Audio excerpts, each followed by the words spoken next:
Everybody, I'm going to go ahead and call the meeting to order at 10:02. Do we have someone who's going to take minutes? Would somebody like to take minutes? I'd like to do noses. I'm happy to do it. Okay, great. And I guess the very first thing is to approve our last minutes. If anybody has any objections, speak now. I will make a motion to approve the minutes of the March 9th meeting. I second. All in favor? Aye. Okay. And I want to introduce our guests this morning. We have, well, Julie Chang is a member of the community, and she had expressed interest in our group a while back, but hadn't really had availability, and now she's checking us out again. So welcome, Julie. And we also have Elizabeth McGee, who's from Sustainable Connecticut and is an equity toolkit coach. And you're saying, what the heck is an equity toolkit? So I'm going to explain a little bit just to let you know, so that by way of introduction. You know, with Sustainable Connecticut, we have all these actions that we want to try to complete to get bronze certification, which is the first level of certification. And there are 12 action areas. And in order to get certification, we have to get at least 5 points from each of the 12 action areas. Now, these action areas cover the waterfront. They cover everything from, you know, environmental issues to homelessness, to the arts, to energy, to town, you know, the transfer station, you name it, it's in there. It's something for everybody. So we've already put in for points for some of the activities at the transfer station. We've put in for some environmental issues. Sustainable Connecticut does points reviews twice a year. Oh my goodness, I'm so sorry. So, a visitor and a different visitor. So anyway, so this is an ongoing process. Now, it's required, the only requirement aside from getting 5 points out of each area is that we apply what's called the equity toolkit to at least one of the actions. And this is no small undertaking, this equity toolkit, but I think at the same time, it's incredibly useful from what I've read about it. And I've read some other towns and how they applied it. I even forwarded to all of you a copy of how the old Lyme and Lyme Sustainable Connecticut teams applied the equity toolkit to their program for youth art, which I thought was a great one for us to look at, since we've committed to doing that particular action. So anyway, Elizabeth is here to kind of guide us through the toolkit, explain it to our group, how we might implement it to an action, so that we're just not floundering around. So without further ado, I'm going to introduce Elizabeth. Hi, everyone. Morning. Good to be here. I can probably share a screen. That's probably the best way for me to kind of talk a little bit about the equity toolkit. So maybe I'm not sure if I have privileges to do that set up, but let me try. Yep. Okay.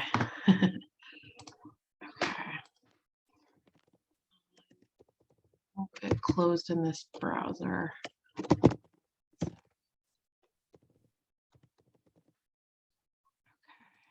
here we go.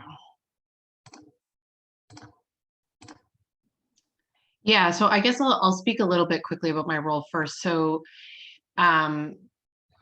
yeah, as Leanna already kind of said, the equity coaches for Sustainable CT are really in place to guide municipalities through the equity toolkit specifically. We can help with the other action areas to a certain extent, but our expertise is really around the equity piece. So how that looks, you know, I have municipalities that I work with that aren't even going through the equity toolkit. They're just addressing equity questions at large in their municipality, and I can certainly help with that. But really what we're here placed to do is help with this equity toolkit, which I'll walk you guys through. Our support through Sustainable CT is free to municipalities.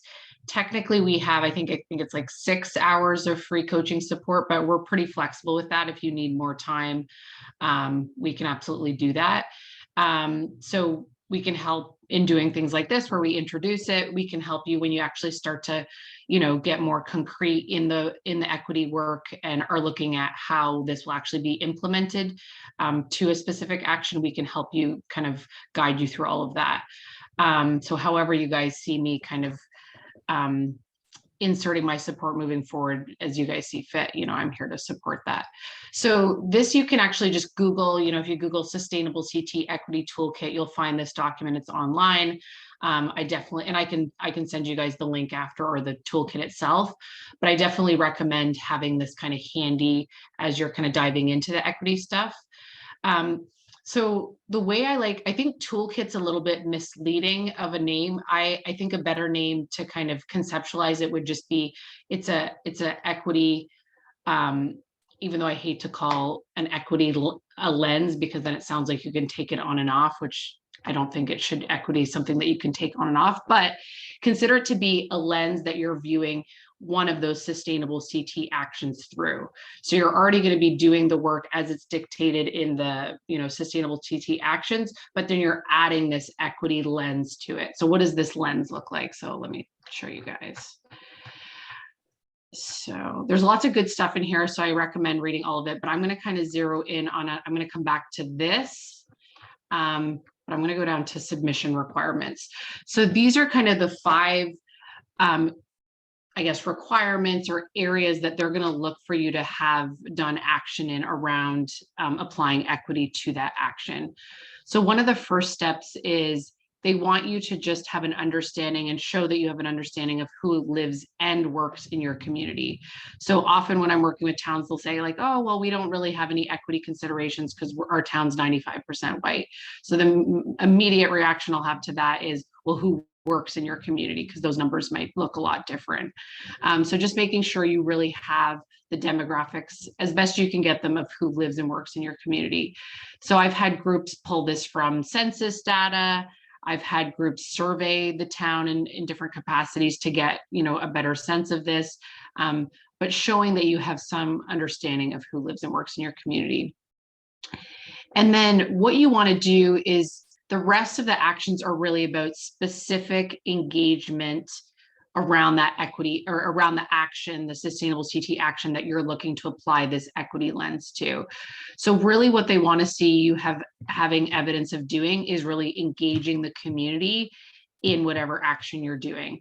So how are you bringing them in, having them be a part of that decision that you're making, getting their feedback, getting their input, all of that. So you really want to pick an action to apply the lens to that it makes sense to engage the community.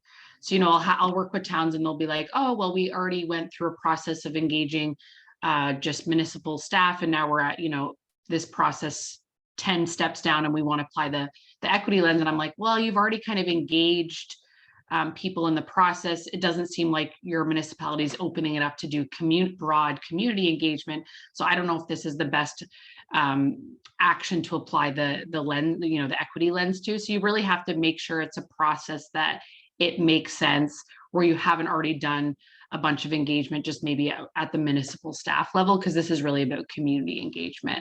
So it has to be something, where there's an opportunity and there's an openness to actually engage the community and getting feedback. So you just want to describe, how did you get the community engaged? How did you involve them in that dialogue around feedback or decision making? What emerged from that dialogue? Outlining what came as a result of that collaboration. So, we don't want to see you just engaging the public and then not doing anything with their feedback. So there really has to be that evidence excuse me, that evidence of, what resulted from that process of you engaging the community. And then most importantly is, how are you actually going to refine or revise or improve your work as a result of doing that community engagement, and detailing kind of what that looks like.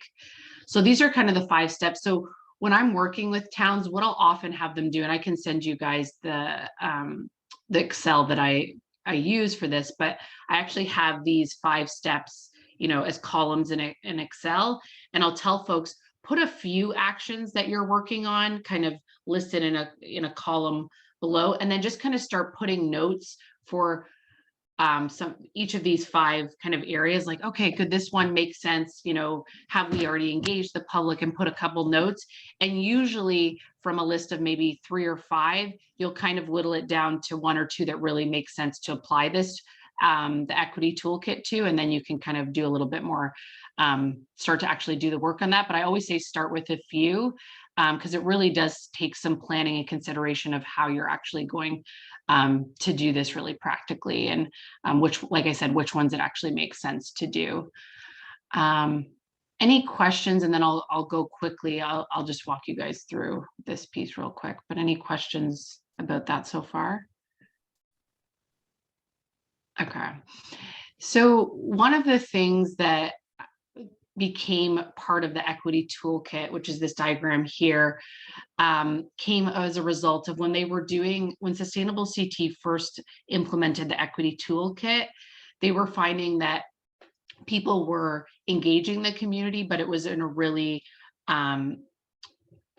superficial way. So it wasn't getting as deep as Sustainable CT kind of envisioned. So this is where they introduced, this isn't theirs, this is from academic literature actually, but this is a continuum of community engagement. And so this isn't meant to say you have to get to the highest level of community engagement, but it's definitely just in place to make groups cognizant of the different levels that you can really engage the community. So at the lowest level, you're just informing, you're kind of, maybe you send out a flyer to say, this is a decision that we've made as a community or as a municipality, and we're just informing to let you know that that's happened. So that's kind of low level. You're not really involving them, you're not engaging them in the decision-making process. You're just kind of saying this happened and we want to let you know that. The next level up is where you're actually consulting with the community, you're listening, you're acknowledging their concerns, their aspirations, and there's some feedback process where their feedback could potentially influence the decision that a municipality is making around a certain area of work. Involving is where they're actually directly involved. You might have community committees that are in place at this stage. I would say involve and collaborate are very kind of closely related, and how I describe them isn't much different. So that's where you really start to see community groups that are involved. There maybe have some municipal oversight, but they have a little bit of autonomy too. People are actually feeding up feedback and decisions that they'd like to see be made to the municipality. And then empower, I've only seen this in all my work doing, municipal work. I've only seen this kind of play out in a few circumstances. So it's much rarer, but that's where you actually give community full power. So I've seen this with community groups that have very little municipal oversight. They're given a budget, they can spend that budget as they see fit. So that's really that highest level where you're really empowering the community kind of make full decisions.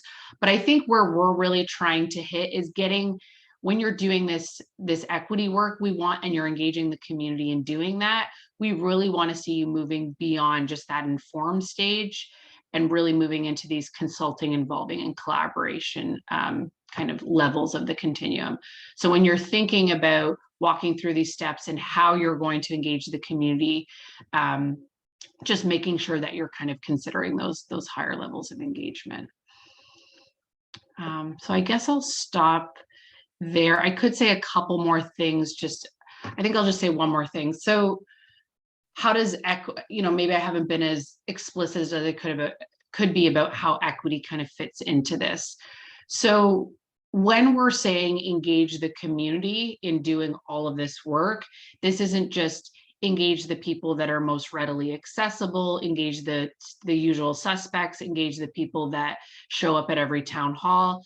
No, this is really, we want to see efforts that you're engaging a contingency of people that is reflective of the demographics of your city. So that's why the first step is knowing who lives and works in your city. So we want to, once we kind of understand the stats of who lives in your community and those demographics, we want to see that being reflected in who you're engaging.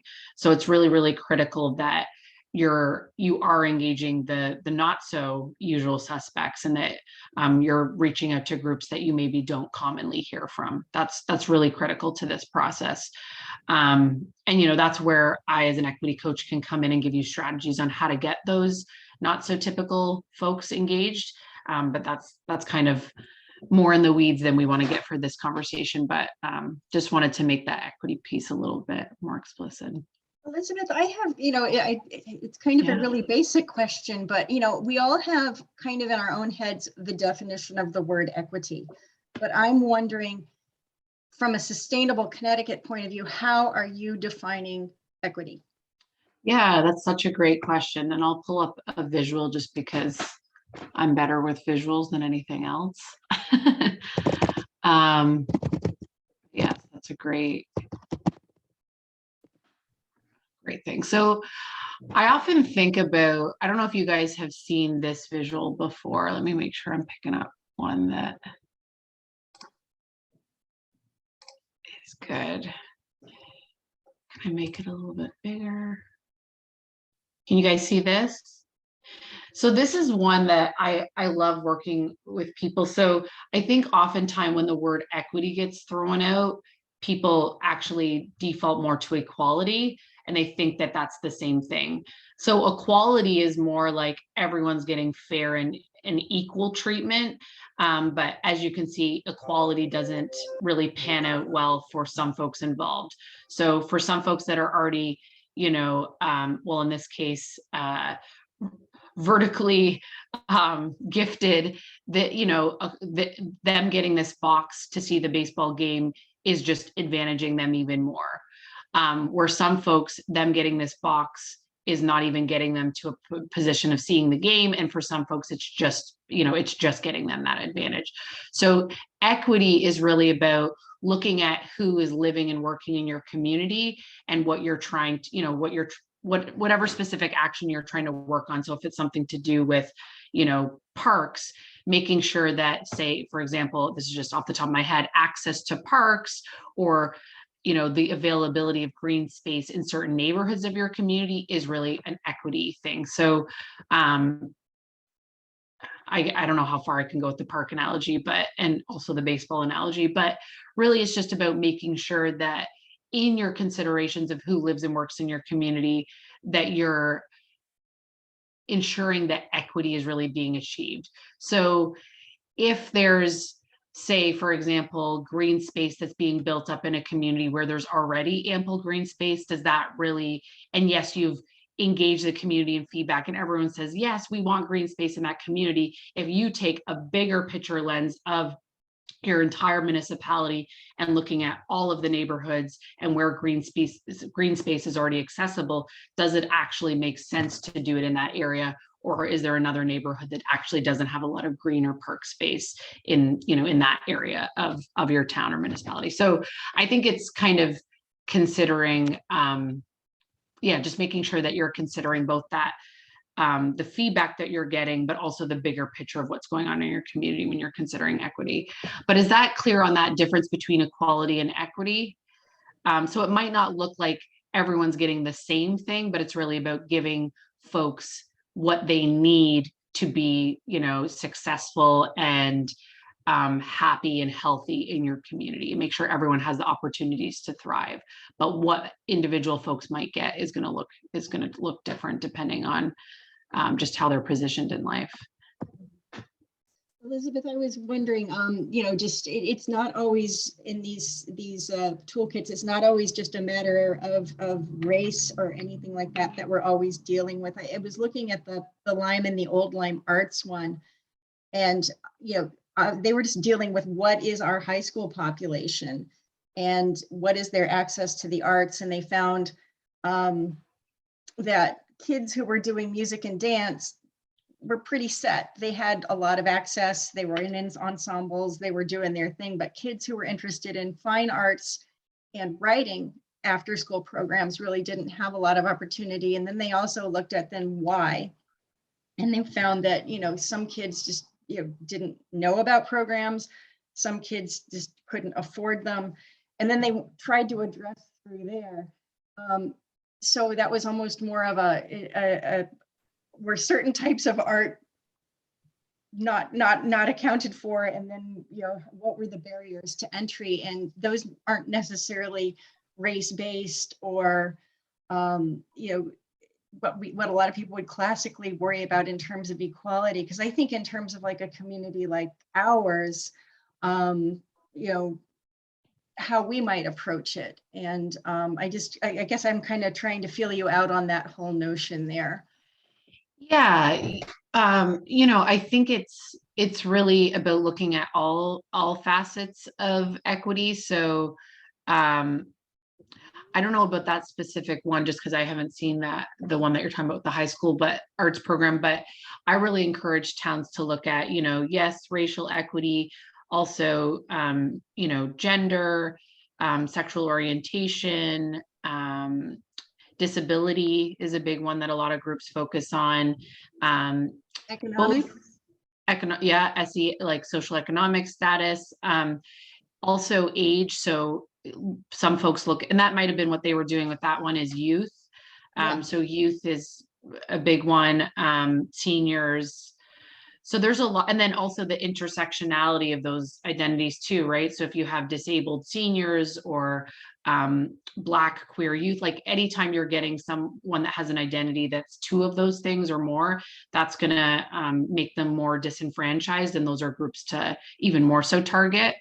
But yeah, it really makes sense in looking at that. So that first step on that toolkit, when you have that really good understanding of who lives and works in your community, that's when we then encourage folks to then select a group after that, because knowing who lives and works in your community is going to help you really target groups that are most in need of equity considerations. So you can, go ahead.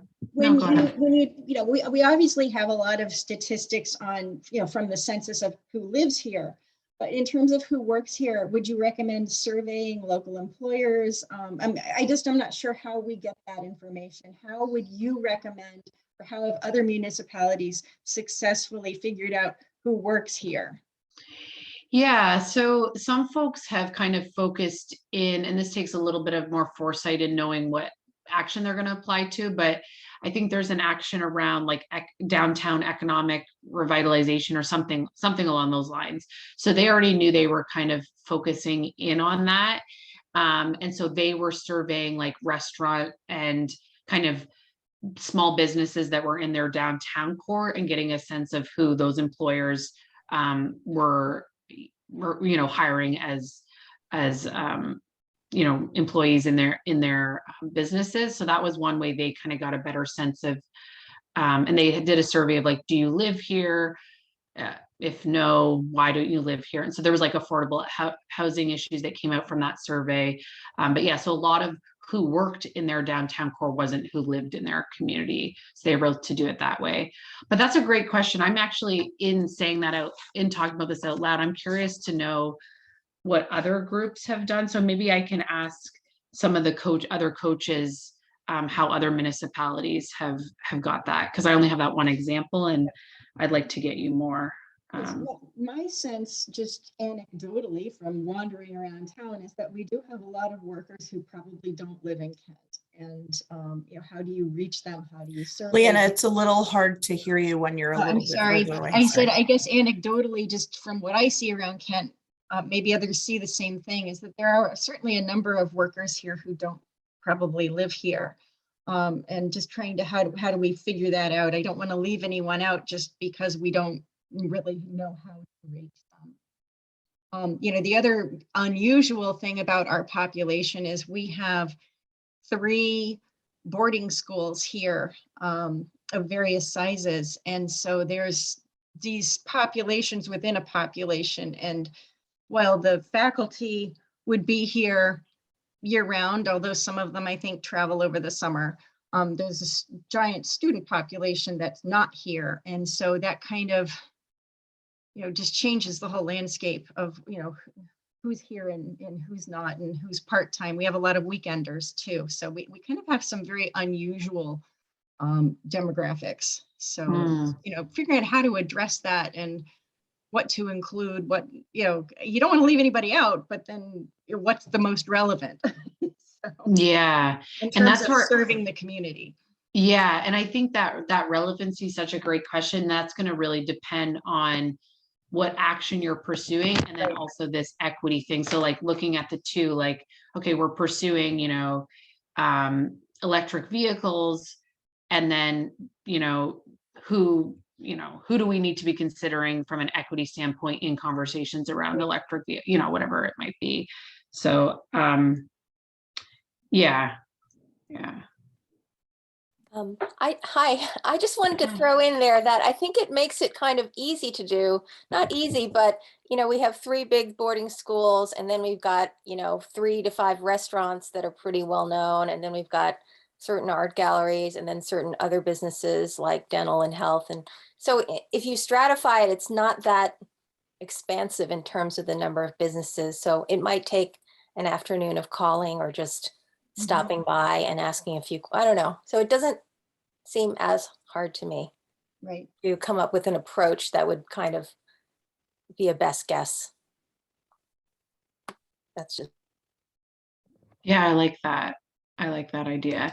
And it doesn't have to be an exact science. It's just about, being transparent when you're reporting back to CT of how you collected that data, so that when they're reading the application, they know, okay, this is an approximation. It's not an exact science, but this is what they did to better understand their community. And as long as they see the effort and, just as long as they see that there was some effort and intentionality around how you did your best guess at calculating those numbers, I'm sure that's what they're looking for. It's not so much the businesses, because I think we can go to business owners and say, how many people do you employ? Do they live in town? Can we survey them? Why or why not? But I'm thinking too of also, people who hire people to work at their houses, domestic help, maybe, home health care, that kind of thing. That's much harder to mine for, because you're getting into people's privacy and whatnot. But I'm just, I think there's probably a large population of people who are in that situation too. We don't know. So. Yeah. And I think even reporting that too, right? So you can report what you don't know, but that you have some sense of too, right? So we know that you could say we speculate that there's a large population, all of that, and just say we didn't have a way of readily getting those numbers, but we recognize that this is a population that's working in our community. It's so under the radar usually. Yeah, that's a hard one to get at for sure. Any other kind of questions or comments about all of this? Well, how do we use you? What's the process?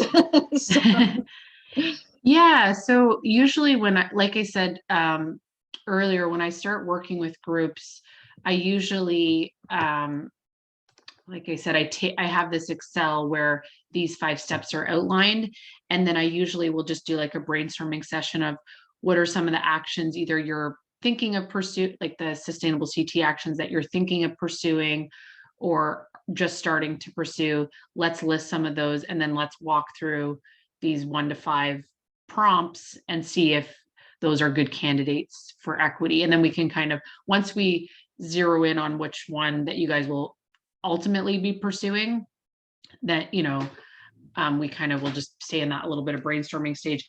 I think people, at least in my experience, the last few groups I've worked with, that brainstorming and finding the action that's most suitable for the equity toolkit takes a little bit longer than folks anticipate, because sometimes it's like, okay, well, we're doing an affordable housing strategic planning process right now. We have to go up the chain of commands to even see if there is openness for them to allow this community engagement component to be put into their existing process. So sometimes there's like things like that that have to be figured out. But yeah, I think just kind of once we zero in on what action you guys will be pursuing, to add that, that equity layer to that equity lens, then I can just coach you around each of these 5 steps, the submission requirements to getting you guys successful in submitting the equity toolkit. And you're always available by email for questions, yes? Yeah, email for questions, and then meetings where we can work through stuff too. Yeah, however, whatever makes sense for you guys, whatever's supportive. Hi there, Elizabeth. I had one more question. Given our town size of 3,000, what other comparable town has done a significant work in sustainability that you would say is a best practice to date? Like that this town has sort of done great work just as a model. What other towns would you say? I'm looking at the Old Lyme. Is there another town as well, or? Yeah, that's a great question. I wouldn't know that off the top of my head, but I can definitely do some digging I can ask Jess from Sustainable CT if she knows of any other examples beyond Old Lyme. Yeah, because most of the groups, I'm trying to think if there's anyone I've worked with a couple small ones, but maybe not quite as small as you guys. I actually grew up in a town that was around this, actually smaller than what you guys are. It was about 1,500 folks where I grew up in Canada, small town. Anyway, yeah, so I'll ask Jess about that, about if there's other great examples, like exemplary examples of small towns that have done an equity toolkit action. And then I'll ask the other equity coaches for ideas of how they've seen groups get the data on who works here. So not just who lives here, but who works here, beyond kind of surveying businesses, which I've seen some groups do. I sent the Old Lyme one out because we had because Joanne has started nibbling on the program for youth arts, and that was one that had been applied to such a program. So I thought that might be kind of germane to what we're doing. If we go into the actions on on the website, they have, for each action, they have success stories at the very bottom, and they have examples of ones that were successful. So they'll have like 4 or 5 different towns, and we can look at them. Now, some of those, like what Hartford is doing is not going to be applicable to us. So, we do have to find towns that are similar, but I Jess had sent me that one. And I thought, well, great, that's an arts program that we've said we want to do. So let's take a look at that. One thing that did come out of that, though, to me, so that everybody is aware that these are time consuming, these equity toolkits, and that's why I really wanted to dive in and engage Elizabeth on this. Old Lyme did theirs really fast. They tried to put an arts program together for their high school students during the pandemic, and they kind of started it in March and tried to do it for the summer. And one of their conclusions was that they did this way too fast, and as a result didn't always have the right people running their arts programs, necessarily people who had the right skill sets and things like that. And they wished that they had started much earlier before they tried to rush in and implement a program that was at, depending on which, I think it was their drumming program they weren't real happy with, but other things worked out fine and whatnot. But everybody can take a look at it. I thought it was a nice little write-up that was accessible and easy to understand. They even put their surveys in, which I thought that was really nice. So anyway, take a look at that and see what you think. And then maybe we can all, start brainstorming, maybe if we all go through the Sustainable Connecticut actions and maybe pick one that we think we might be able to do with the toolkit. I know that the affordable housing thing the report is due to the state in July. There's a team within the town doing that, so we're not going to touch that one. They've done it, they're doing it, it's almost done, I would assume, Jean.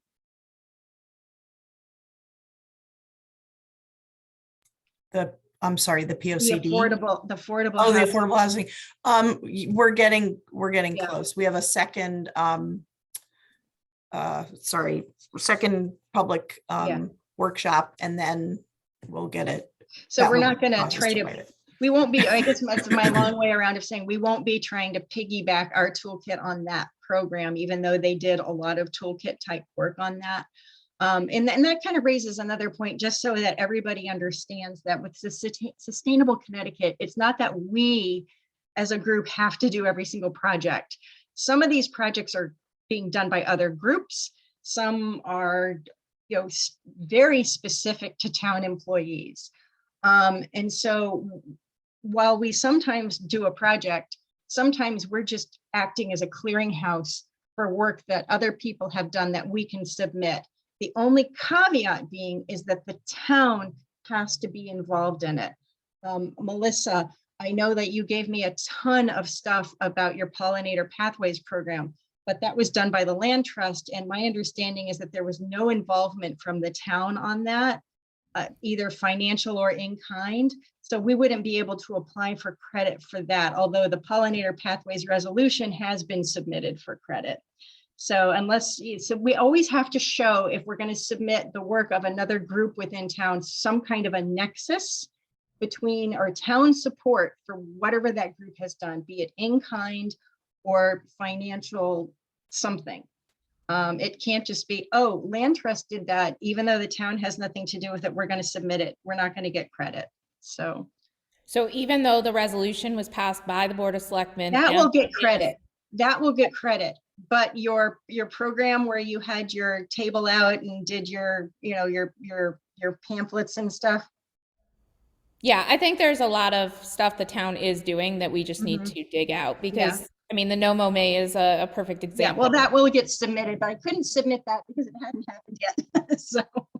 Well, and I have something to report out on that when you get to it. All right, so if anybody has any more questions of Elizabeth, we'll let her go about her day. Anybody have any more questions for her? Thank you so much for spending all this time. Yes, and we Yeah. will be in absolutely. touch with you because, obviously we are not going to let a wonderful resource like you slip through our fingers. So- Elizabeth, were you one of the breakout room moderators on the equity training? Yeah. I thought I was. recognized I you. remember you. Yeah. I actually recognized both of you as well, but I see so many faces. I'm like, I think I Yeah. recognize them, but you don't want to, but yeah, I do recognize both of you. Yeah. It's a great training. Yeah. Yeah, no, it was good. Okay, yeah, just reach out, Leanna, whenever you need support next and whatever makes sense to kind of bring me in. Thank you, Please everyone. Tap us on the shoulder every Thank now you. and then too. To keep sure, us for prod sure. us a little bit. Will do. I will for sure. Bye now. Bye-bye. Bye-bye, thank you. Okay, go ahead, Melissa, why don't you tell us about your opportunity on Memorial Day? Sure. Is that where you are on your agenda? 'Cause I think it's a special You meeting. were never on the agenda anyway, so I'll just go ahead and let you. But you had new business on the agenda, so I didn't know. I don't want to. Okay, well, we'll put it as the business. Okay, then I guess the next thing, we've already kind of touched on mechanisms for certification kind of in our conversation with Elizabeth. Just to reiterate, we have to get 5 points out of each topic area. Some of those are going to be easy, low-hanging fruit. Some of them are going to be a much deeper dig. But obviously this is not something that happens overnight. This certification, it can take years. It just depends on the town and the level of engagement. And then we also must required to apply this equity toolkit to at least one action that we do. So we need to brainstorm about that. If everybody could go through the actions and maybe, send an email out, hey, maybe we could do it with this one. We can put a list together and then chat with Elizabeth about what she thinks is viable and what is not. And Then discuss any of the actions and activities anybody's undertaken since the last meeting. I think I have a long list of that. The way Sustainable Connecticut works is they award points twice a year. So you have to submit your supporting materials for whatever actions you think you've completed. And then they have a team of reviewers go through it and they award points, or they send it back and say, yeah, close, but you need to do this or that. So we have submitted materials for a variety of the recycling programs. We've also submitted, well, we're not going to get points this round for the pollinator pathways resolution because of the way the deadlines worked, but that will go in for the next round at the end of the summer. But that's on file. So that will get points. I spoke to them, Melissa, about and showed them the materials you sent to me about your pollinator education. And again, it's this whole question of nexus. Did the town itself provide any kind of support, either in kind or financial, for those programs? And maybe they did, maybe they didn't. You would know better than me. So I would say that the town for sure is going to reimburse me for the no mow May signs. So that's a financial reimbursement. I would also say that well, we'll skip ahead to the picnic a little bit, but if that's, if you guys decided you wanted to take the materials for what we presented and we'll continue to present on the pollinator pathway, and that's your booth, if it's not going to be on recycling, then you could do that very easily and we would have all that there and you could just literally sit behind our table. I mean, I think all of you could look at the materials and be able to present that just as easily as any of us. It's not a hard concept. It's pretty much, well, I think it's pretty much common knowledge, but probably not to most people. But this room, I think I'm in among friends. So that's one idea I had, but also recycling is right up your alley. So if you wanted to say that you tabled, that would be an easy way to say you tabled for pollinator pathway. So with the materials we already created. Supply any money for the printing or anything like that of these materials? It was all printed in-house, so there was no expense to the actual thing. But, I think that there is merit to looking at the resolution and doing some of the action in the resolution right on the town hall property. So if there's, a little patch that you can reclaim from grass to native species and get a work day out and have people, dig up grass and reduce the lawn area in the back at start in a small area. And that's, something that you guys could do and charge an expense to. We did have go ahead, Leanna. Isn't that land leased? No, we own, Oh, okay. the town owns around Little the footprint, a postage stamp size of grass. Didn't we discussed really briefly about doing like pollinator pathways in town in conjunction with redoing the sidewalks and actually doing some planting rather than just having asphalt to sidewalk?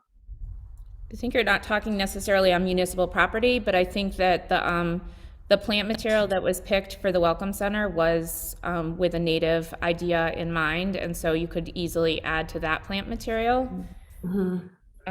So there is there was an expense that was laid out already that went through the town coffers before Jean was on board. So there are probably. Yeah, do we have all this stuff?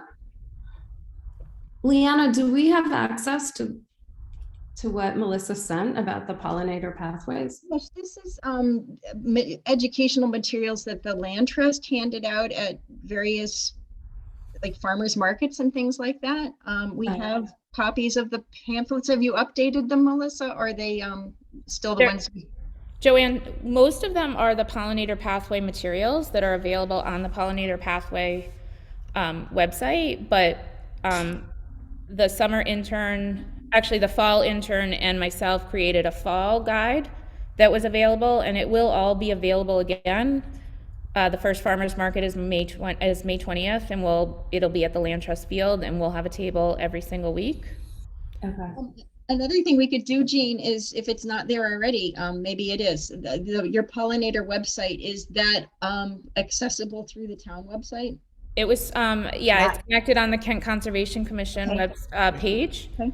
But you all can request Darlene to add it onto your Sustainable CT page. Yeah, Okay. And That is the and it plan. is live on the Pollinator Pathway, and they connect back to the town website. If you can follow that little map of, Yeah, it's just kind of funny because I was talking to Jess and she's like, you just have to be able to show a nexus and, then we'll look at it and see if we think it's a good enough nexus. So we'll start there and see what they say.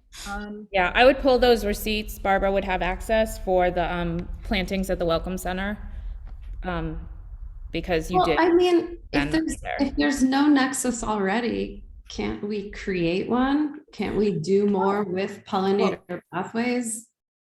I wouldn't say you're not doing it already, Joanne, so Right, I think you're that- yeah, I right. was just think gonna it's say. drawing the lines. I mean, yeah. so to report back on the No Mow May that you all are participating in, thanks to the resolution, I got an email from John Casey yesterday, and he ordered 10 signs, and the town center buildings are participating in No Mow May also.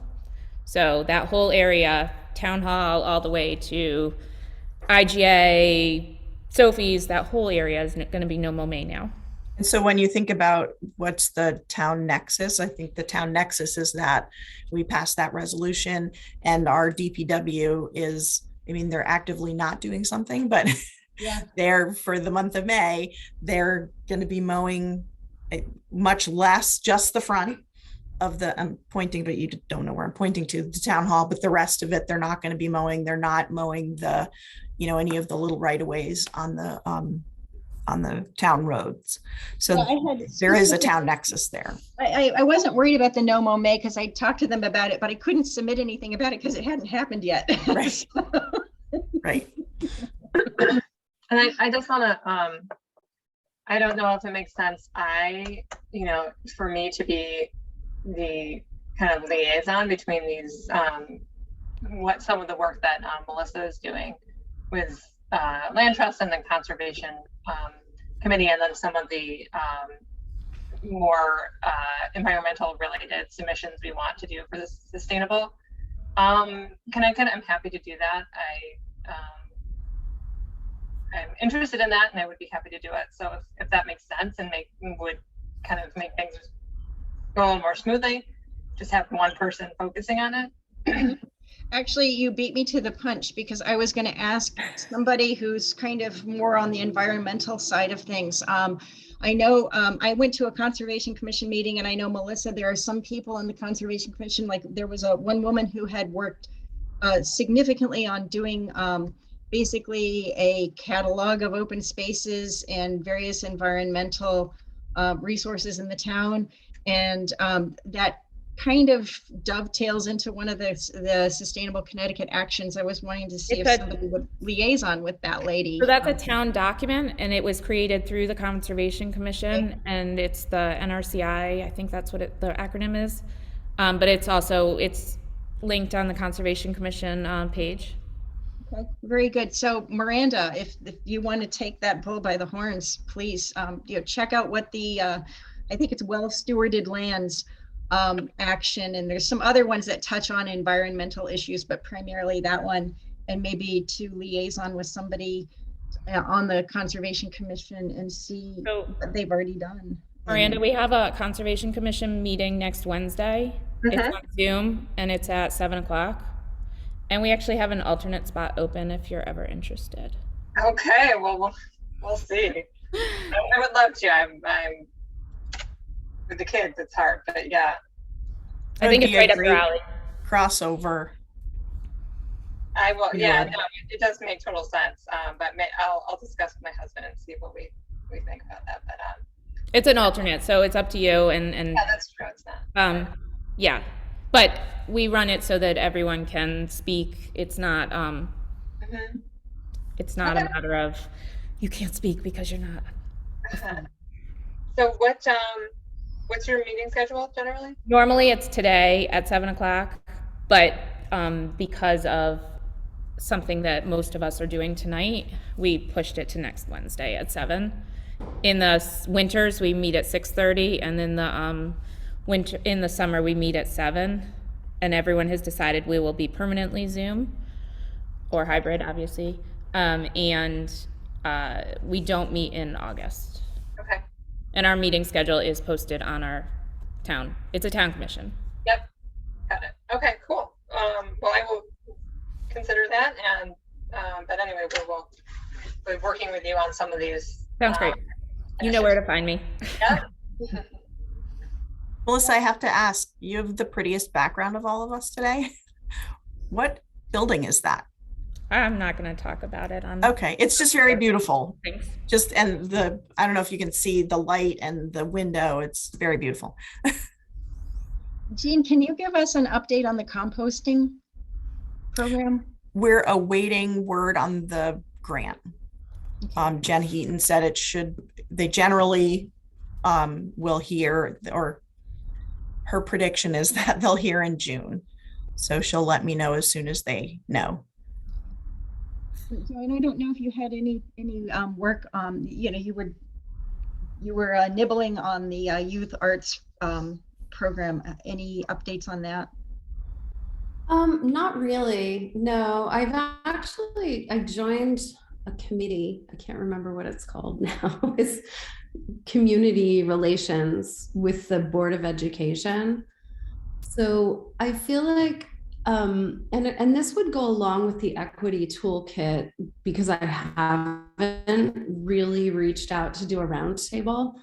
But I think that's the next step here, would be to really try to find stakeholders and do a roundtable and see what people want. Mm-hmm. Well, that may be a great way to do the equity toolkit in our community. Is to do it through this arts program that we had already committed to doing. So, and we could use the old Lime as an example, although theirs was geared towards older students. I almost wonder it might have worked better with the younger students, because they didn't get huge numbers of kids involved, because kids in high school tend to have already carved out their extracurricular niches. They're doing sports, or they're doing dance, or whatever. So it wasn't a huge program. But maybe with the younger kids and the parents, especially these days, with parents feeling really just at 6s and 7s with the pandemic and trying to figure out things to do. Well, that's what I think a roundtable is, what we need to discover, is what parents need, what kids need, what school maybe needs, what educators. A survey. It sounds like a survey and a roundtable, both. So. Yeah, I've talked to a few people about doing a roundtable. I think we could get enough people to make it worthwhile. Mm-hmm. I think, Miranda, you have a child at Kent Center School. So yeah, I would definitely want to involve parents. I know I reached out to Justin Potter and his wife, Claire, and they were interested in it. I know Michelle Mott, she would be interested. So I'll pursue that. Mm-hmm. I'm sure I could wrangle plenty of parents and children. So. Yeah. And I think, I don't really know the demographics. Really trying to get maybe people who don't come to PTA meetings, or people who aren't that involved. I don't know if that's true at that school, because it's so small. Maybe everyone's involved, but I think that's maybe where like an email survey or something comes in. I've been looking at some of these toolkits from other towns that are on the Sustainable Connecticut website, and they all involve surveys of some kind or another. Mm-hmm. And just for that reason, you've got a lot of committed people who could show up at a roundtable, but you have a whole world of people out there who wouldn't show up at a roundtable for whatever reason, but you still would want their input. And if like the principal. Right. So I think the survey comes out after the roundtable. Like even the roundtable could determine what the survey. Yeah, no, that would be a fantastic way to approach it, and find out what people really need, because at least from the one in Old Lyme, they found out, well, kids who dance and do music are pretty set. It's the kids doing fine art and writing who are out in the woods. So you may find out very interesting things. I think to that note that don't discount the high schoolers. Having a high schooler myself, there's not a ton of options around here in the summer for high schoolers, and you find a lot of need, not during the school year, because I think our high schoolers go all different directions. Not all go to Houstonic, they go to different privates, but during the summer, we don't have like a rec center or anything for our kids to do. And I think that just don't include those parents is all I'm saying. Right. Yeah, I agree. Yeah. Definitely. There's a lot of those kids, it turns out, are working in the summers too, so. There's not a lot of jobs for a Oh, I young know. high schooler. So I would just Aware. say, and there is an option to have a high schooler do some work on this committee and offer them a really substantial internship, even if it's a volunteer internship. Well, that's what Old Lyme did. They brought in, well, they were trying to, they got some, they called them mentorships that they brought in for college students to work with the kids in the different arts areas. And they were also, I guess there's a large artist community in that area that I didn't know about, but I guess they were trying to also get some of the local artists to mentor some of the more advanced kids. But also, finding out that there's a lot of kids who don't do art because they've had a bad experience when they were younger or something, and they don't have any confidence. And what they need is a true beginner class. And there's just a lack of true beginner opportunities. People often will assume that kids that age have some skill set, whereas they often don't, but they have an interest, and it just kind of gets lost because they don't have opportunity. So, and I think with youth arts, we're also talking about beyond visual arts. yeah. It includes the other arts. Yeah. We had the poet laureate, Which we're still trying to get straightened out. yeah, but that could definitely tie into youth arts as well if we had like a youth poet laureate each year.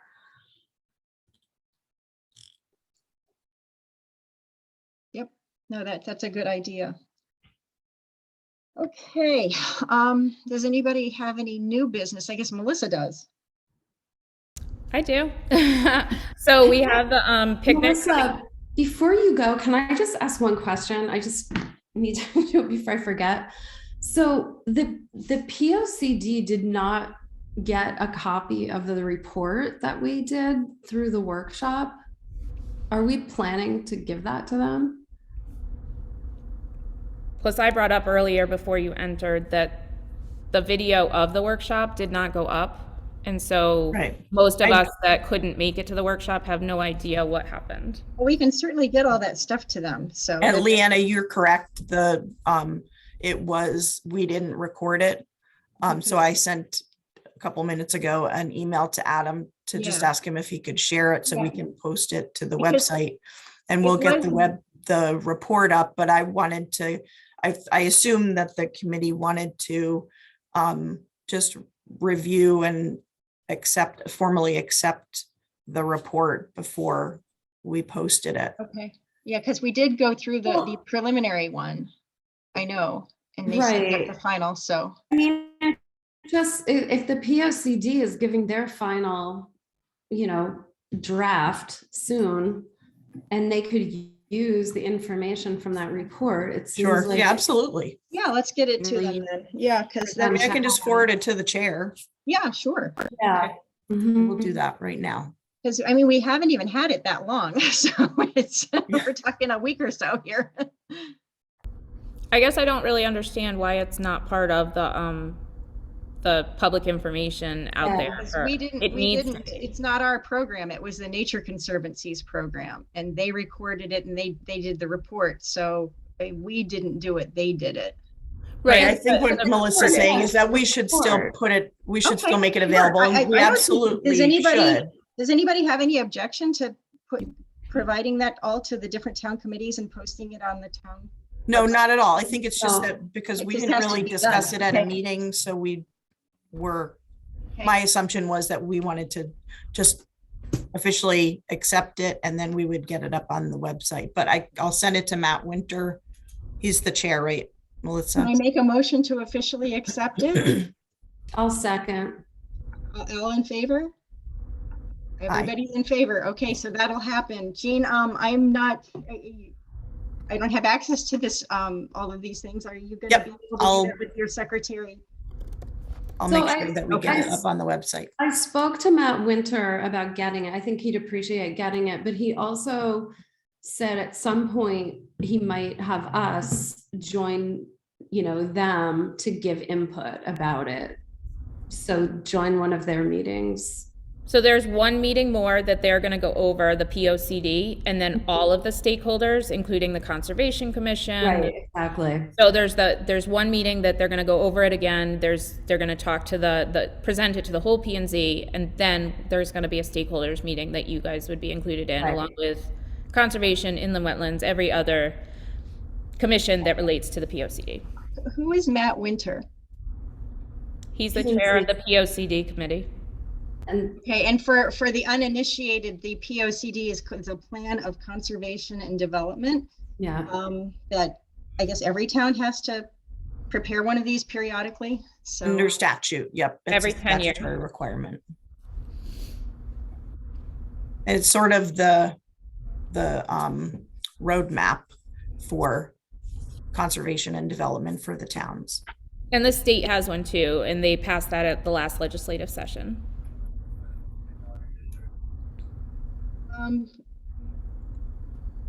You want to talk about the parade, Melissa?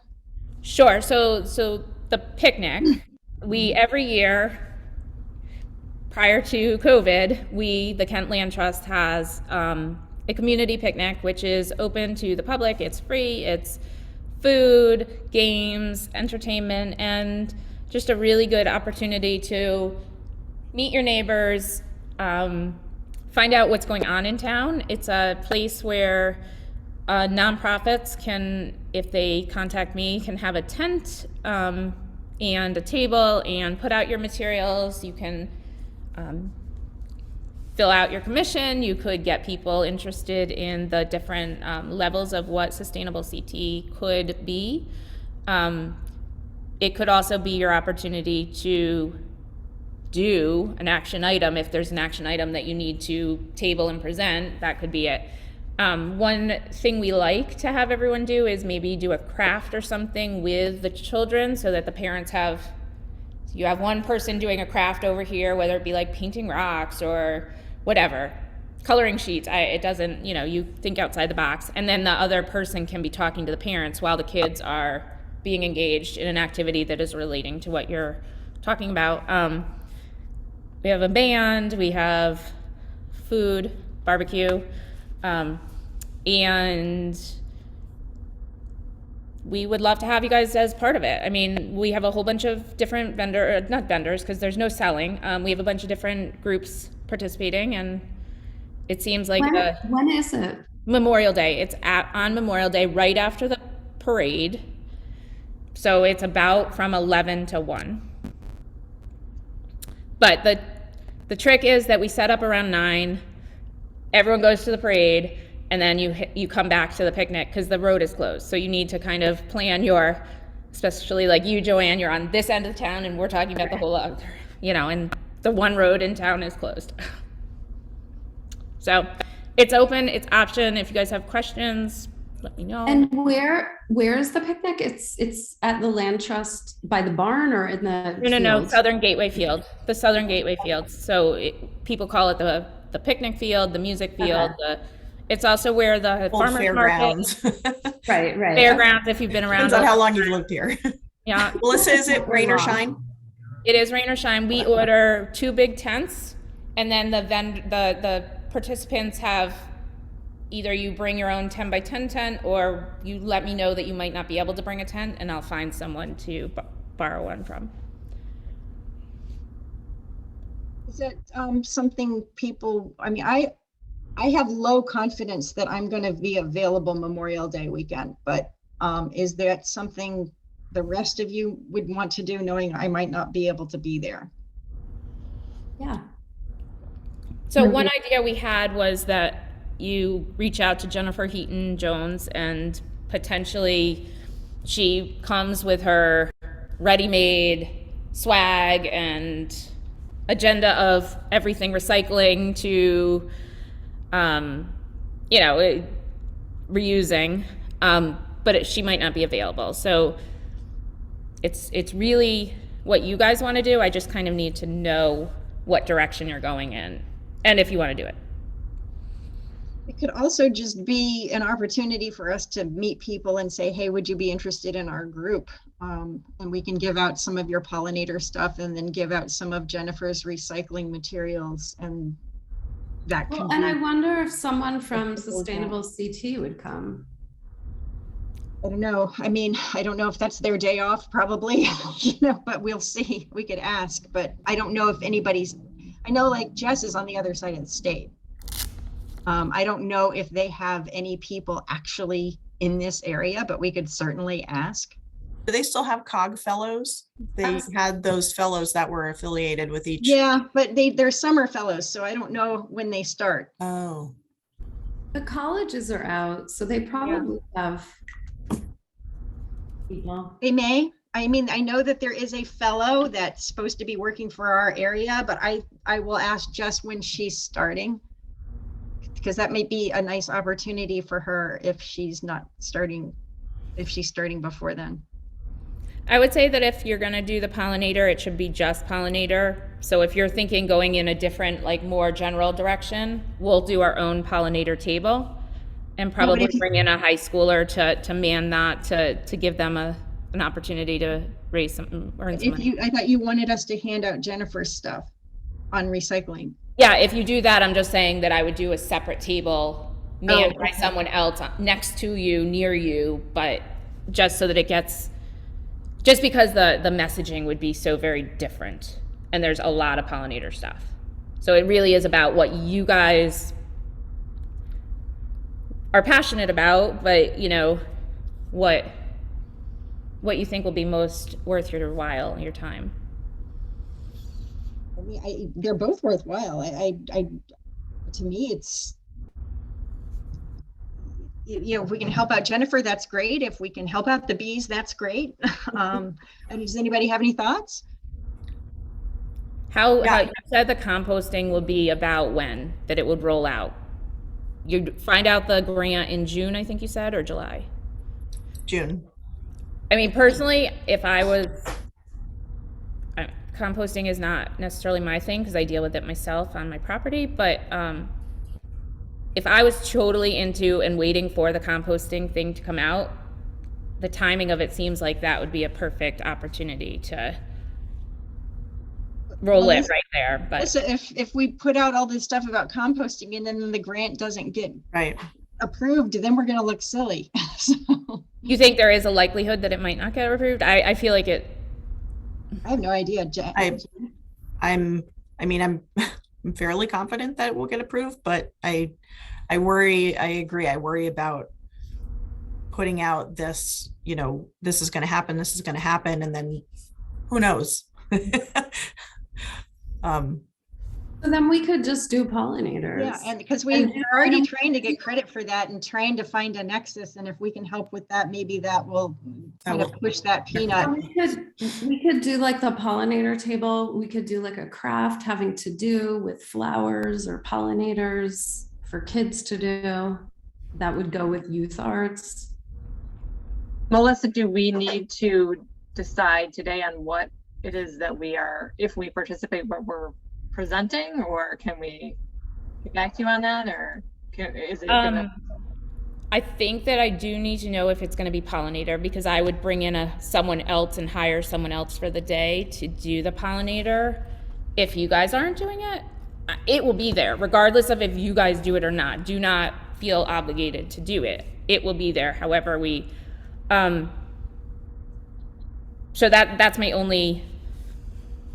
Well, does anyone have a really strong preference either for or against something? Well, who's available to be there that day? Is there? Okay.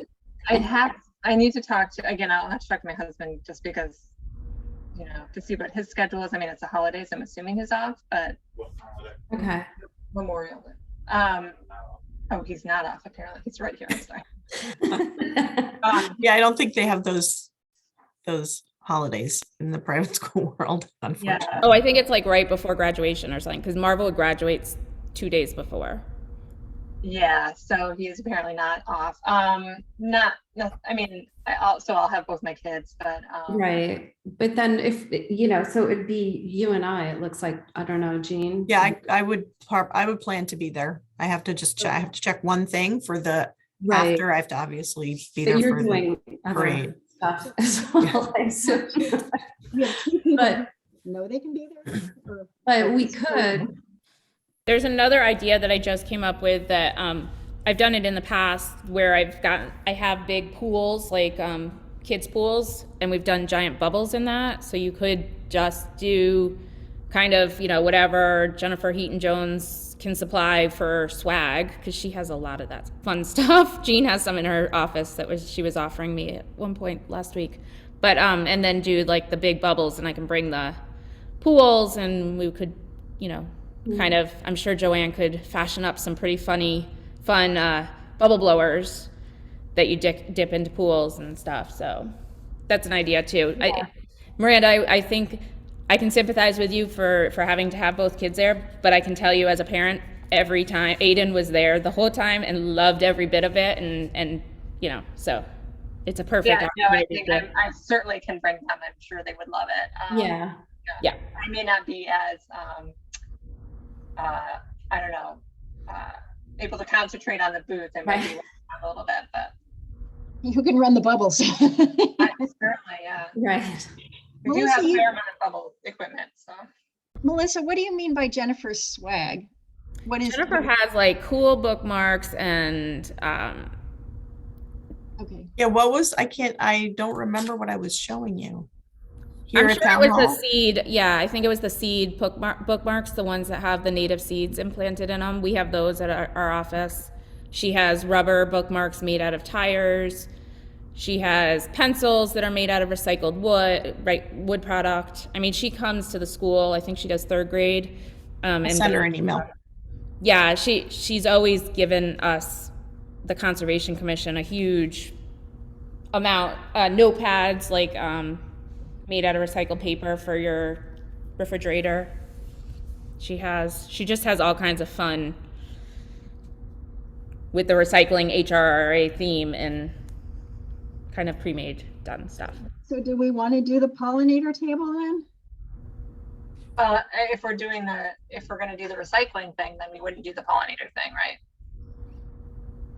So, So which one do we want to do?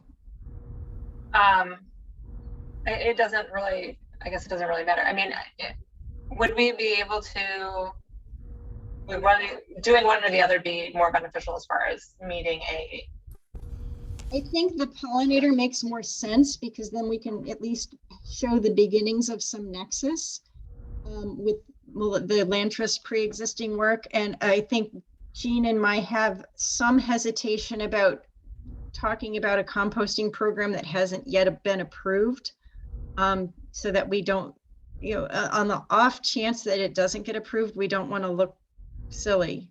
Yeah, I don't think the HRRA thing has to be on composting. So take that out of the equation. I mean, she's doing our recycling center. The glass doghouse has not really been rolled out fully. You could talk about that kind of stuff. The poster winner, you could have pictures of the various KCS poster winners. There is a lot What's the glass doghouse? that's at the transfer station. Jean can talk about that because I don't go to the transfer station. So this is all with the. Muted. Jean, you're muted. I got my lip reading skills up, but I'm not that So good. it's not a glass like dog house as you would think where a dog would go inside. It's the type of container that it is. So we're doing source separated glass recycling. It was originally a pilot program through HRRA and now it's a regular. Okay, so it's program. the separation of Yeah. the glass. Okay. And it's a cool program because it goes to a place called Urban Mining over in Beacon Falls. Mhm. So it's, we're collecting it locally. We recycle it locally, and that product is a closed loop recycling. And the aggregate material that is made out of the crushed glass gets turned into a material that you can use in concrete to replace up to 50% of the fly ash or the what goes into the cement. And it makes more resilient, weather resistant concrete. Is that the concrete that we're gonna get for our sidewalks? So it's was definitely a topic of discussion at our kickoff meeting with the company that's doing the work. So no decision has been made yet on No, that. 'Cause we have a obviously if lot that more to was talk to connected, that them would- about. I brought it up with the contractor initially when we notified them. So there's a lot of homework that they need to do to see if it's possible. Neat story to tell though. So, Yeah, And then the poster for the recycling poster contest that was just awarded, that poster goes on this glass. so each one of the grade winning, so the HRRA has an annual recycling poster contest at Kent Center School, and Hussey doesn't. The kids, the older they get, the less they really are interested in making recycling posters. But this year the topic was composting, and each grade, we had a winner in each grade. There were 3 of us on the panel to judge them, and then the winner from the whole school that we choose goes to the regional. And we had the award ceremony 2 Thursdays ago, I think, and the one that we sent was among 1,300 entries for the regional contest, and she won for her grade the honorable mention. And so we had I have a bunch of cool swag to send to the I have one of my cup. I don't know if you can see it. So I had those stickers made up, and is this the one with the one for the winning grade? Hold on one second. I think it'd be cool to print her poster and have it on display at the booth. I think that's right in with everything Joanne intends to do in the future. And one of the even if we do pollinators, you would do that? the girl who No, I won, that was her little character in her poster, which is a self-portrait, and she has you can't see it in the image, but she has a little cape on, and so she's sort of the composting superhero, as it were. But each of the kids are getting a little set of those stickers for themselves and their families, and then we're having each of the grade winning posters made into large format. They're going to either be magnets or decals for they will go on the glass source separation bin, this big, it's like a big container, big dumpstery kind of container, but it's nice and clean and new. So those will be on there. Those will stay on there all year. But yeah, we can print some of the posters large format and probably get them on a piece of foam core kind of thing to have them on display if you want to. But that's only if we're going to do the composting instead of the pollinators. no, So- not the composting, But the recycling. general, The Just recycling. recycling. Oh, okay. Just So we recycling. wouldn't necessarily talk about a future recycling, composting program. We just leave that out. Mhm. Okay. or we can say that we've applied for a grant, Well, yeah, but which yeah. people know already. I mean, it's out there that. Oh, that's applied true. for a You grant. did a survey, you already had collected, so people have an interest in it. You Yeah. did the survey, so you know how the interest in the town. What do people want to do? Is there a feeling, and especially amongst the people who've committed to being at the event? Well, so, we'll probably be there with my kids. It's kind of my feeling, I guess, that, the Land Trust has been doing the pollinator stuff for a while now, and they're probably a little more familiar with talking about it and with all the materials and providing that. So I don't know, I kind of think maybe we let them do that, and then we focus on a little more of a general scope, like the recycling and anything else we want to talk about. But like I said, I'll be there, but kind of as a more of a supportive role, not necessarily standing at the booth the whole time. I'll be chasing kids around. So Do we have material for recycling, like informational? There's a Jennifer whole, would drop yeah, that. so below. HRRA can provide Okay. all of that stuff. Mhm. They have boxes and boxes and boxes that Jen Heaton was can gonna bring say, up to us. Not really in my wheelhouse, recycling, other than I do it, but I separate my stuff. That's about the extent of it. So I think, and I like what you said, Miranda.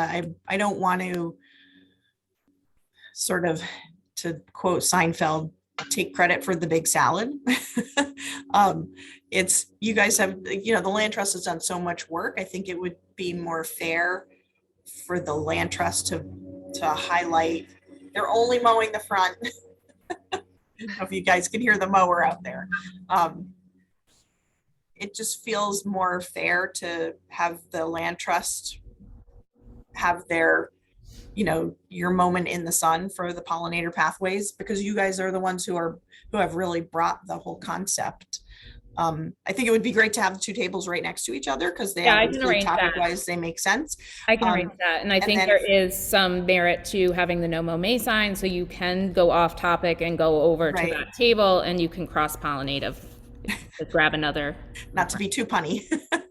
And then we can, the sustainability table would sort of focus on that, just talking about sustainability, and have the swag out, because Jen does have great swag, and have more of a, you know, conversations with people to talk about sustainability. In our group. you know, Leanna, I think that there's probably plenty of opportunity if you know, I can work with Melissa on finding that nexus. Well, I'm not worried about it. I just thought it would be easy, but you know, it makes more sense. And I agree with you thinking about it. You know, the land trust has done this, you know, from a seedling. And so they should continue to do it. There's so many but- good puns here. Yes, yes. But you know, Jean, though, in thinking about, you know, can the town maybe print some of their stuff? You know, just, you know, little things like that to say the town is involved in it. We'll put their stuff on our website, that kind of thing. Just, you know, what Jess was saying to me is that you can't just like say, oh, well, this private group in town did this and we're going to submit it. And we had nothing to do with it as the town. And so, you know, again, it doesn't have to be like, you know, we're thick in the weeds with them. But we do have to say, yeah, we were supportive in some way as a town, not necessarily our group, but the town was supportive in some way of the land trust's pollinator stuff. And obviously we've submitted the resolution. So we won't hear about that for a long time because it didn't go in for this cycle, but they're waiting for the next cycle. So, so yeah, I'm not worried about it. So Is someone getting in touch with Jennifer? I can shoot her an email. Okay. And then for Are the we- craft, I would think that you can use my, you know, kid pool. If you, Joanne, wanted to like you reduce, reuse, recycle, come up with bubble blowers that are Yeah, like, crafted out of things that would, you know, coat hangers and whatever that, you know, right. Yeah. Or even have like kids Yeah. make their own. if you could coordinate that, I'll get the pool there with the water and the bubble solution, and if I can count on you to do that, then you've got an awesome project. I mean, Miranda's not gonna have to chase her kids because they're all gonna want to be there. Does anybody have a tent? I do not. Jean, you had one, right? I don't I personally have one, but it has a big hole in it. Have what? We could, I personally have one, but it has a large hole in it. Have what? I missed A the. tent. Oh, tent. Yeah. We could, I'm sorry, the food bank has one that we can borrow Great. So I will one day. Yeah. I will put you down for bubbles, recycling, and that you have your own tent and that you want to be next to the pollinator pathway. Is that Yeah. awesome? And are we gonna see if someone from Sustainable CT wants to come and promote some of their stuff? Can't hurt to ask. I will contact Jess to see Okay. if there's somebody around who is available, and it, you know, like I said, a lot of the people that we're dealing with are nowhere anywhere Okay, near well, us. So, but either yeah. you can reach out to them or I can reach out to them. I Oh, mean, I'll do it. I mean, you know, and if she comes back and says, yes, we have somebody, then I'll put them in touch with you. okay, great. Or, and Leanna, if they can't make it, but they have materials that they Sure. want to Mhm. hand out, I mean, I'm more than happy to meet someone somewhere Mhm. during the week or something. Yeah, I'll do that. Especially if they have a sign, sometimes they have like the big sign or a banner that says like sustainable Yeah. CT or something like that. That would be really eye-catching, and if we can just borrow that for that weekend, that would be. That's a good idea, and I'm happy to meet anybody anywhere within a reasonable. I will contact her and see, so. But, oh, and I just, to be transparent, I had asked Melissa about the parade, and, because, you know, COVID is up big time in Connecticut, and it's an outdoor event. You said there's not going to be any requirement of masks or vaccinations, but, you know, people, anybody working at it is certainly free to wear a mask. Nobody will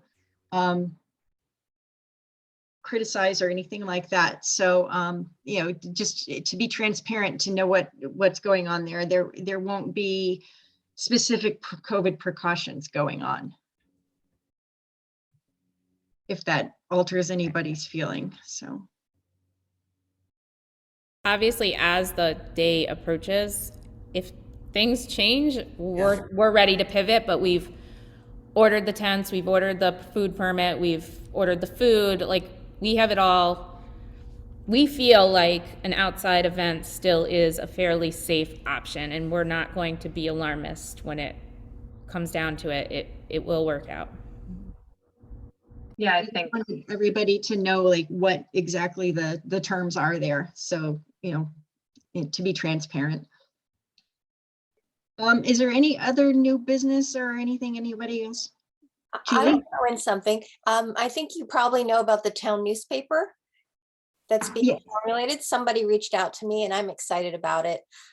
So I was thinking regarding that, there could be teen internships created to do art, photography, and, you know, contribute in that way. I think the teen population and engaging them in the summer is something that really is dear to me, and just feeling like, you know, it's hard to have parents drive you someplace, and, you know, it'd be great to have things that they can do. So when we were thinking about figuring out who works here and what the demographic is, that sounds like a daunting task, but I don't mind trying to chip away at it and seeing, you know, as I talk to business owners, you know, might you have an internship that would be meaningful for somebody who's a teenager for the summer for a week or two, just to see if there are any summer mentors available, and try to get teenagers to feel like they can really engage with the community and feel like they have something meaningful to do. Because sometimes you're a teenager and you don't want to do like a beginning drawing class or things that maybe you've already done.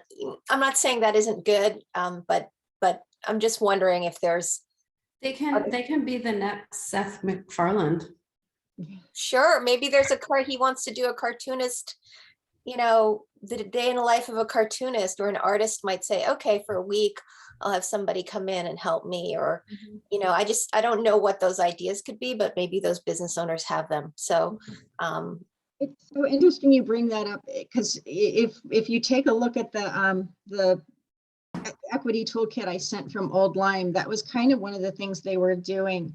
And it seems like, Julie, your you know, your photography internship with a paper or working with somebody in the community shoehorns right into that, because Old Lyme was doing similar things. They were trying to find, you know, local artists who might mentor a kid over the summer for a day, a week, a month, you know, just to kind of tag around and say, here's how we be an artist. You know? right, this is what I do, you know. Yeah. So I'm just excited about the newspaper and just sort of the possibilities there for, you know, creating stimulation and an outlet for people, especially teenagers, and with the pandemic and just knowing how isolating you know, it already is, just to even make it worse. So I just, I'm hopeful there, and I want to just be active. And then also with the Kent Art Association, I don't know, Joanne, since you're doing the arts, I don't know if you've linked to them at all about, Not really, no, not yet. I know when I spoke to the school, they said they used to have a real relationship with them and that they don't anymore. So, you know, they could definitely be a stakeholder. yeah. Okay, so I'll look into that as well, or try to Mhm. see if there's some connection. That would be fantastic. Okay, I think, does anybody else have any more new business? Anything they want to add? So our next meeting is June 8th, which is a Wednesday at 10 a.m. So unless anybody has anything to add, we'll go ahead and adjourn. We good? Yeah. Okay. All All right, everybody, thank you for a wonderful meeting with lots of really good ideas. And so we'll pursue, if everybody could, go through the actions though, and look at some actions that they think an equity toolkit might work with, and leave out the affordable housing because that's almost done. So, go through and see what you think, and we can put heads together and then share with Elizabeth McGee to see how she thinks we might implement something, where she thinks we might which pathways might be best. Great. So I will make a motion to adjourn at 11:33. All right, second. We need a oh, second. wait, 1 Miranda. second. Wait, stop. Julie, you wanting to be a full-time member or not, I just want to go over, as a town committee, we always have to maintain a quorum at our meetings. So my thought would be, if you would like to become a full member, Jean has to, because it's a town committee, have the Board of Selectmen approve that. It's not a big deal. It just has to be done that way. But if you think you're not going to attend meetings very often, we tend to meet on the, I guess the second Wednesday of every month at 10 Mhm. via Zoom. If you think that's going to be a problem, you could be like a casual attender, but you wouldn't have a vote. Participator for sure. But if you do it that way, you don't get to vote. You can participate in every other way, but no vote. Oh. So the question is do you, would you like us to put you in for full membership? And if not, would you rather be more of a casual member? So the requirement is to be at meetings once a month. Well, that's the only, in terms of being a member of the committee, it's just so that we can maintain a quorum, because we had to cancel a meeting once because we didn't have a quorum. So, because we're small, if a member is absent, that can derail us. Mhm. So if you think that, gee, I know I'm going to be away a lot this summer, so maybe I'll go in for full membership in the fall, or gee, I know in general I'm going to be haphazard in my attendance. Maybe I don't want to be a full voting member. I have to run. I have Okay. another meeting. Okay. Bye. Okay. So you don't have to answer this right this second. Okay. But Okay, I'll email you just to make sure that I'm not going to mess up the size of the committee or anything like that. yeah, it's not a question of messing it up, but just, to maintain a quorum. We don't want to have a member, then the member just doesn't ever show up, or can't show up very often, or is only showing up every third time, because that can impact our ability to meet if we don't have quorum. Mhm. So, but like I said, if you want to be just in casual attendance, yet work on everything, but if you do that, then you would not be a voting member. Oh, okay. So that's something, give it some thought and let us know. But otherwise, we're just thrilled to have you, regardless of what status you want to take. So, Okay. Yes, absolutely. okay. All right. So now I will adjourn now. It is 11:36. Okay, everybody, have a great rest of your week. You all too. Bye-bye. Thank Bye. you.